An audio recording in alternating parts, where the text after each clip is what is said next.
Paz e luz. Deus vos abençoe em nome do Pai, do Filho e do Espírito Santo. Faça suas anotações e faça um bom comentário. Vamos falar acerca das punições na igreja. As disciplinas. Quando a pessoa disciplina um membro da igreja, disciplina um presbítero, um diácono, um pastor. Essa apostila ela foi elaborada para orientar como deve ser a disciplina na igreja, se deve haver disciplina na igreja. Vamos comentar, tá certo? Preste atenção. A igreja tem esse costume há muito tempo. Essa prática tem diminuído a cada dia. A prática de disciplinar crentes em supostos erros e pecados. Então essa prática ela é muito antiga. Quando o pastor, o líder cristão, ele utiliza a punição, ele disciplina aquele irmão, aquela irmã, por causa de alguma prática, de alguma coisa que vai em desacordo com a palavra de Deus. Porém, essa parte de disciplina, ela tem sido diminuída no passar dos dias. Algumas igrejas tradicionais ainda utilizam a disciplina como forma de manter a ordem da sua igreja e do seu povo. Mas essas práticas elas têm sido diminuídas e muito durante os dias atuais. Punições na igreja é bíblica, é benéfica, produz algum resultado, é necessária. Em qual situação devemos punir as pessoas? De que forma devemos punir estas pessoas? Ou seja, discipliná-las. Em qual pecado ou a igreja deve se manifestar e punir as pessoas? A disciplina pode ser aplicada ao seu critério, ou seja, você como líder, você tem um critério livre para disciplinar a sua igreja segundo a cultura e os costumes da sua denominação.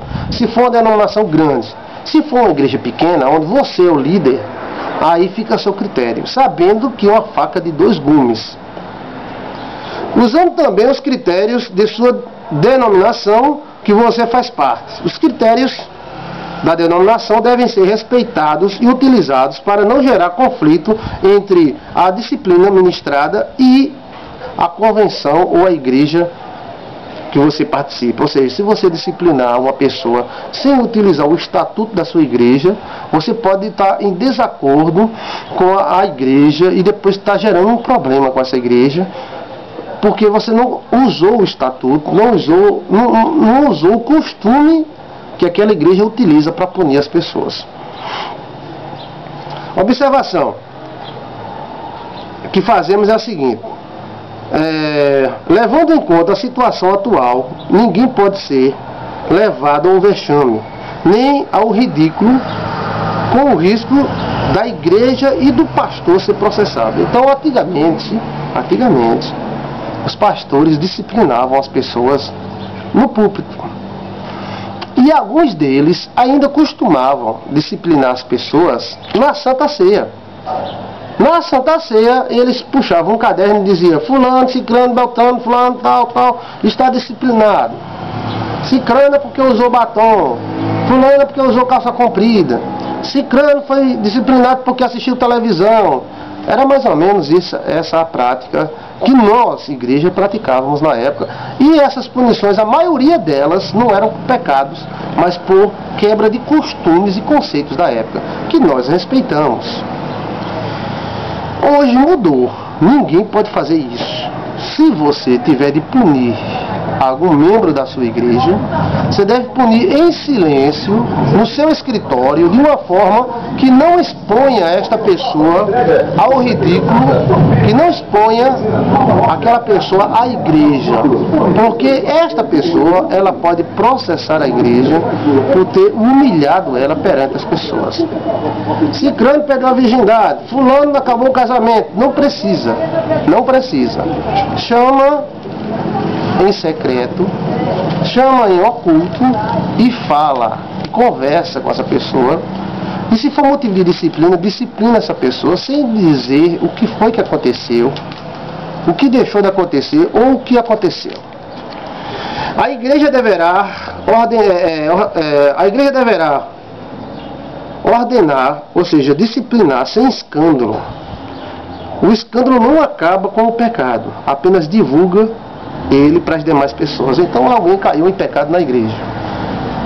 Pelo fato de você dizer na frente, no púlpito, para todo mundo ver que aquele fulano pecou, que eles foram pecadores e tudo mais, não faz com que esse pecado deixe de existir, não.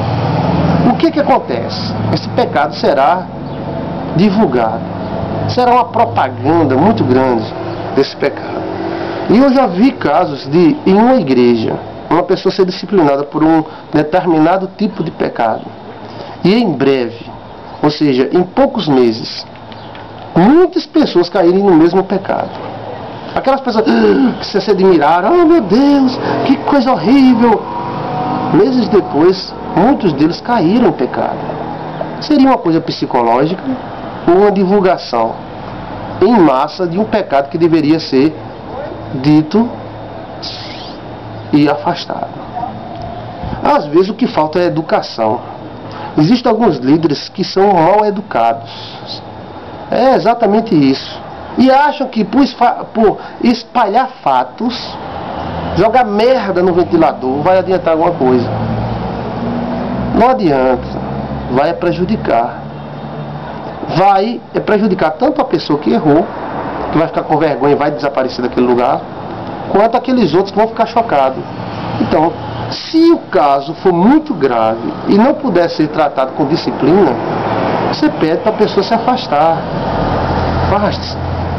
Para outra igreja, com calma, com espírito de sabedoria. A pessoa ou as pessoas que estiverem em desarmonia, em desacordo com a palavra de Deus, devem ser chamadas em particular e orientadas a sair dos seus defeitos, sem espalhafatos, sem gritarias. A questão da punição, da disciplina, é muito difícil. Não pense que é fácil, não. É muito difícil mesmo. O obreiro fica entre punir, sem expor a pessoa ao ridículo, e deixar a pessoa de forma deixar a pessoa da forma que se encontra. Então ele fica numa dificuldade. Se ele deixar aquela pessoa daquela forma, pode ser um erro. E se punir também pode ser. Então não é fácil, não é muito fácil não, viu? O obreiro fica entre punir e deixar a pessoa do jeito que está. Você pode tratar do caso sem punir abertamente, se não houver escândalo. Se houver escândalo, a postura deve ser outra. Se houver escândalo, o pastor terá duas opções. Primeiro, disciplinar, e segundo, expulsar. Sem também fazer aquele espanto todo. Nas duas questões, o comportamento do acusado, ou seja, do pecador, conta muito. Pois se essa pessoa for humilde, receber a instrução e tiver o coração para mudar, aí a ação deve ser pensada. Se a pessoa for orgulhosa, não aceito isso não é assim não, aí a atitude deve ser outra.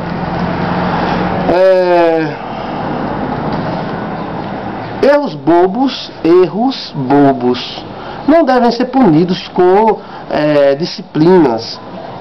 Eles devem ser orientados, chamar a atenção. Olha, vocês estão errando, deixa de meninice, deixa de bobagem, rapaz. Olha, aí tá daquela. Não precisa lá, 3 meses, 5 meses, 10 meses. Você não pode nem pegar no microfone, você só pode entrar na igreja. Porque você é uma coisa boba, bestinha, isso prejudica demais. Porque gera uma confusão muito grande, desnecessária. Se o fato for constrangedor, não se deve ser mencionado de forma alguma e de jeito algum. Isso chama-se educação espiritual. Deve-se evitar datas para não gerar expectativa, ou seja, você daqui a 4 meses, você está punido, daqui a 4 não precisa. Se você punir, você está punido, vocês vão passar alguns meses punidos. Depois eu chamo vocês de novo à comunhão. Porque se você disser as datas, às vezes você, na metade das datas, acha que aquilo já foi suficiente. Lá vai você quebrar a sua palavra. Ou se você disser 1 mês e notar que 1 mês não foi suficiente, lá vai aumentar a punição. Então, o melhor é não dizer as datas. Olha, vou disciplinar vocês aqui por alguns meses e vou ficar analisando o caso. Vou ficar observando vocês. E conforme seja, chamarei vocês à comunhão novamente. Deve-se evitar datas. Alguns casos não precisa de afastamento. Ninguém precisa ser exposto ao ridículo. Ou seja, em muitos casos, uma boa conversa resolve tudo. É evitar punir pessoas. É evitar confusão na igreja. Deus te abençoe e use de sabedoria. Deus vai te dar muita sabedoria. Amém.